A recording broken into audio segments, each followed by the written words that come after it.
ఆవేశావతారము అంటే పుట్టుక చేత అందరూ ఎలా పుడతారో అలాగే పుడతారు. కానీ భగవంతుని యొక్క ఆవేశం ఉంటుంది. భగవంతుడే వారి యందు ప్రవేశిస్తాడు, ఆ ఉపాధిలోకి ప్రవేశిస్తాడు. ప్రవేశించిన కారణం చేత చాలు వాళ్ళు అనితర సాధ్యమైనటువంటి కార్యక్రమాలు కొన్నిటిని నిర్వర్తిస్తారు. ఆ భగవద్ ఆవేశం అయిపోతుంది. అయిపోయిన తర్వాత వాళ్ళు ప్రశాంత చిత్తులైపోతారు. ఇక అలా ఉండరు. పూర్వం ఎలా ఉన్నారో అలా ఉండకుండా ప్రశాంతంగా ఏ తపస్సో చేసుకుంటూ ఉండిపోతారు.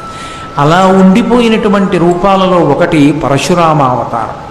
పరశురామావతారం ఆవేశావతారం. ఆవేశావతారము అంటే అందరిలా పుట్టి భగవంతుని యొక్క ఆవేశము చేత అనితర సాధ్యమైన కార్యక్రమములను నిర్వహించి తదనంతరమునందు ప్రశాంత చిత్తుడై పరశురాముడు చిరంజీవి. ఇప్పటికీ ఆయన దర్శనమిస్తాడు.